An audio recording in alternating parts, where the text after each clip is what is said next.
समस्त देशवासियों को जय हिंद जय भारत। मैं मुनीस, आप देख रहे हैं दिल्ली पब्लिक ओपिनियन न्यूज़। आज हम आपको लेकर आए हैं देश की राजधानी दिल्ली के रोहिणी सेक्टर 24 में, जहां पर भारतीय जनता पार्टी के निगम प्रत्याशी मास्टर जय भगवान जी उपस्थित हैं, जनसंपर्क कर रहे हैं। मास्टर जय भगवान जी जो बेहद ही शिक्षित व्यक्ति हैं और क्षेत्र की जनता, देश की जनता सदैव ये चाहती है कि हमारा जो प्रत्याशी हो, जो उम्मीदवार हो, वो पढ़ा लिखा और शिक्षित हो, ताकि जो क्षेत्र है वो विकास की तरफ जा सके। उसका जीता जागता उदाहरण है मास्टर जयप्रकाश जी। तो ज़्यादा समय न लेते हुए मास्टर जय भगवान जी साहब की बात करवाएंगे और उनसे जानना चाहेंगे कि क्षेत्र की विकास को लेकर उनकी जो सोच है वो क्या है। नमस्कार सर। नमस्कार जी। सर्वप्रथम आपको हार्दिक शुभकामनाएं कि भारतीय जनता पार्टी के शीर्ष नेतृत्व ने आपको दिल्ली के वार्ड नंबर 27 में सेवा का अवसर दिया। इसके धन्यवाद जी। सर, मैं जानना चाहूँगा कि वार्ड 27 की जो हालत है वो बेहद ही खराब है। लगातार 15 साल भारतीय जनता पार्टी एमसीडी में है, लेकिन यहाँ के जो पार्षद थे वो आम आदमी पार्टी से थे। तो इसका जिम्मेदार आप किसको ठहराएंगे? निगम को ठहराएंगे, यहाँ के निगम पार्षद को ठहराएंगे? देखिए, निगम पार्षद जो वार्ड होता है ना, उसकी सारी गतिविधियाँ उसी के इर्द गिर्द घूमती हैं जी। चाहे बजट लेने का काम हो, विकास का काम हो, सफाई का काम हो, दवाई छिड़काव का काम हो। लेकिन जो पिछले 5 वर्ष से इस वार्ड की हालत की है, जल भराव, आज की डेट में निगम पार्षद के घर के आगे 8 गलियों में लगातार पानी भरा हुआ है, सफाई ना कराने की वजह से। इसका कसूरवार सारा का सारा, क्योंकि निगम अगर बजट देता है तो लगाते नहीं है और कर्मचारी सबके पास बराबर दिए हुए हैं, सफाई कराते नहीं हैं। वो सोचते हैं कि ये बदनामी एमसीडी में भाजपा की होगी, लेकिन जिस प्रकार पब्लिक में वो वोट मांगने नहीं जा सकते, इसी का नतीजा है कि उन्होंने काम नहीं किया। तो इसमें सीधा सीधा जो भाजपा का कोई कसूर है नहीं जी। दिल्ली के मुख्यमंत्री अरविंद केजरीवाल जी, दिल्ली के उप मुख्यमंत्री मनीष सिसोदिया जी लगातार दिल्ली के कूड़ा का पहाड़ दिखा रहे हैं। आरोप इस बात का है कि भारतीय जनता पार्टी लगातार पिछले 15 साल से निगम में विराजमान है, फिर भी दिल्ली के अंदर कूड़े का पहाड़ है। इस पर क्या कहना चाहेंगे सर? दिल्ली का कूड़े के पहाड़ की जो ऊंचाई है 15 से 20 मीटर कम हुई है इन्हीं दिनों में, जबकि जो पैसा देना चाहिए दिल्ली सरकार को दिया नहीं।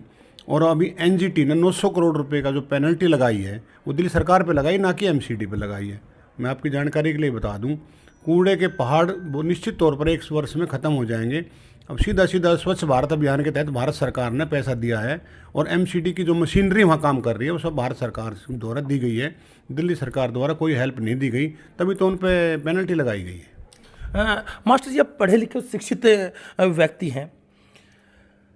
दिल्ली सरकार द्वारा फ्री बिजली, फ्री पानी, फ्री महिलाओं के लिए फ्री ट्रांसपोर्ट का प्रलोभन दिया जा रहा है, परंतु अगर हम पानी की बात करें तो जो दिल्ली के मुख्यमंत्री अरविंद केजरीवाल जी दिल्ली को पानी दे रहे हैं, वो स्वयं उस पानी को नहीं पी सकते। इतना गंदा और दूषित पानी दिल्ली की जनता को मिल रहा है।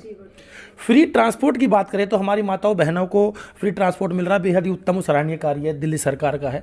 परंतु अगर यही बात हम करें बस स्टैंड की, तो आपको समस्त दिल्ली के अंदर बस स्टैंड जो है ना के बराबर मिलेंगे।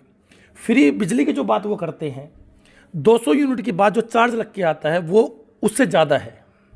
सर, जो प्रलोभन दिए जा रहे हैं दिल्ली की जनता को मुख्यमंत्री अरविंद केजरीवाल जी द्वारा, इससे दिल्ली की जनता को निजात मिले,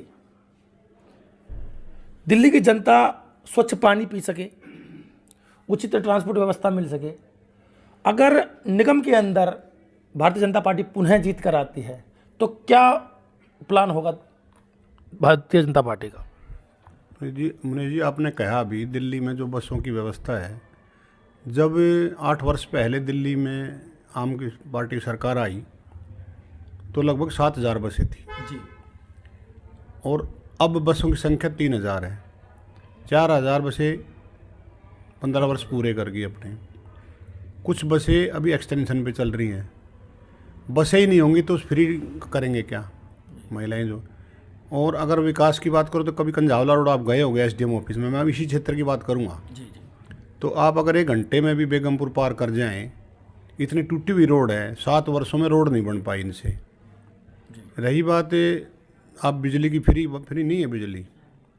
अगर इन्होंने 20 रुपये पहले फिक्स चार्ज था, 3 वर्ष तक 120 रुपये चार्ज लेते रहिए, 100 रुपये के हिसाब से लोगों की जेब काटते रहे, और उसके बाद उस पर 8 प्रकार के टैक्स हैं। फिर भी इन्होंने फिक्स चार्ज के रूप में लूट मचाई है। और पानी की जहाँ तक बात है, गंदा पानी आ रहा है, लोग बीमार हो रहे हैं। और ये झूठ बोलता है, जितने भी दिल्ली देहात के गांव हैं सब में फिक्स चार्ज है, 445 रुपये पर मंथ देते हैं लोग, और सिटी एरिया में भी देते हैं। सिर्फ अनऑथराइज या झुग्गी झोपड़ी जहाँ की कनेक्शन है ही नहीं। अब मैं यहाँ की बात करूँ तो राजीव नगर एक्सटेंशन और नवीन बिहार में लाइनें ही नहीं है पानी की, तो फ्री पानी कहाँ से आएगा। आज भी दिल्ली में पिछले 8 वर्षों में इनकी सरकार होते हुए जो वर्ल्ड लेवल बताते हैं दिल्ली को, उसमें आज भी टैंकर चल रहे, टैंकर माफिया हावी है। सर, जो अभी आपने बातें की वो दिल्ली स्तर पे बात की, लेकिन ये निगम चुनाव है, हम क्षेत्र की बात करेंगे। दिल्ली के जो मुख्यमंत्री अरविंद केजरीवाल जी हैं वो फ्री बिजली का प्रलोभन देते हैं सर्वप्रथम, परंतु जो फ्री बिजली मिलती है वो मकान मालिकों को मिलती है जी। इस क्षेत्र के अंदर बहुत अधिक स्तर पर किराएदार रहते हैं। जो मकान मालिक हैं वो किराएदार से 7 रुपये 8 रुपये पर यूनिट का बिल लेते हैं। तो दिल्ली सरकार की इस दोगली नीति पर आप क्या कहना चाहेंगे? क्या जो किराएदार हैं वो दिल्ली के वोटर नहीं हैं?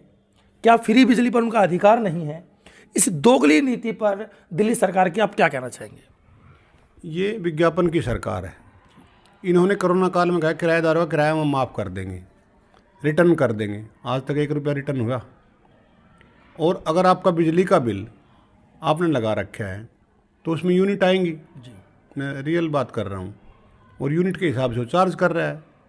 अगर जैसे जैसे मीटर की रीडिंग बढ़ेगी तो बिल बढ़ेगा, वो उनसे उसी हिसाब से चार्ज कर रहा है, उसको कोई बेनिफिट नहीं होने वाला। इन्होंने कहा था कि किराएदारों का मीटर लगा देंगे, उसमें कंडीशन है कि एनओसी लेनी पड़ेगी मकान मालिक से, एनओसी वो मकान मालिक देगा नहीं। ये तो झूठ बोलता है, लगा गुमराह कर रहा है कि मैं आपको ये दूंगा, मैं आपको ये दूंगा, जो इसके अधिकार क्षेत्र में नहीं है, लैंड इसके अधिकार क्षेत्र में नहीं है। फिर भी इन्होंने कहा कि मैं 10 करोड़ के एकड़ कर दूंगा ज़मींदार की, वो मिलने वाली नहीं है। ये तो गुमराह कर रहा है, लोगों को भ्रमित कर रहा है कि बीजेपी नहीं करने दे रही, मैं तो करना चाह रहा हूँ जी। अगर एमसीडी में भारतीय जनता पार्टी की सरकार पुनः बनती है, 15 साल से भारतीय जनता पार्टी काबिज है एमसीडी पर, तो क्या किराएदारों के लिए कुछ सुख सुविधा मुहैया कराई जाएगी, या अन्यथा किराएदार जो हैं वो दिल्ली के अंदर इसी तरह नरकीय जीवन जीते रहेंगे?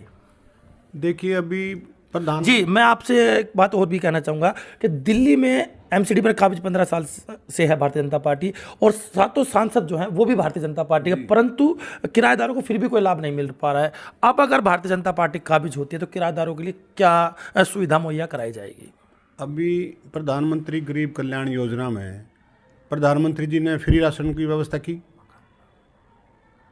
लेकिन इन्होंने डिस्ट्रीब्यूट नहीं किया उसको।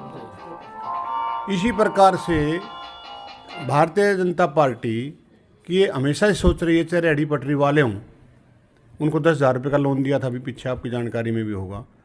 निम्न स्तर पर जो लोग रहते हैं उनके उद्धार के लिए भारतीय जनता पार्टी सदैव, और बीजेपी की सरकार बनेगी तो निश्चित तौर पर राहत देने का काम किया जाएगा। भारतीय जनता पार्टी की सरकार का ये था कि सबको मकान मिले, आवास योजना, और उसी के तहत जहाँ झुग्गी वहीं मकान, और किराएदारों को मकान देने की व्यवस्था भारतीय जनता पार्टी से। अभी 3024 मकान प्रधानमंत्री जी ने अभी 20 दिन पहले ही गरीबों को दिए हैं।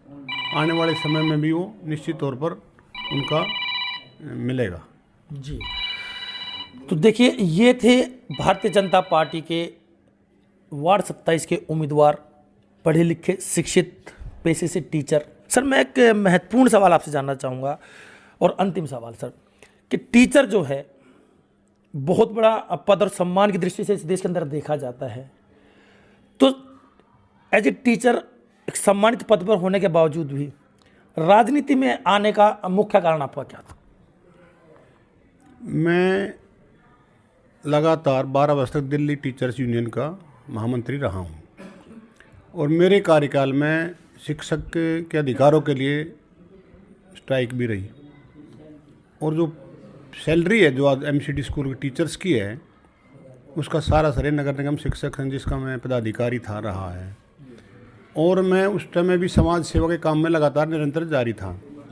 तो पार्टी की तरफ से मुझे कहा गया कि आप इस वार्ड से चुनाव लड़ें, तो मैंने वीआरएस लेके और जनता की सेवा में उतरना उचित समझा, क्योंकि जिस प्रकार का वातावरण जो आरोप प्रत्यारोप लगते हैं राजनीतिक लोगों पर, वो ना लगे, और उसको मैंने साबित भी किया है।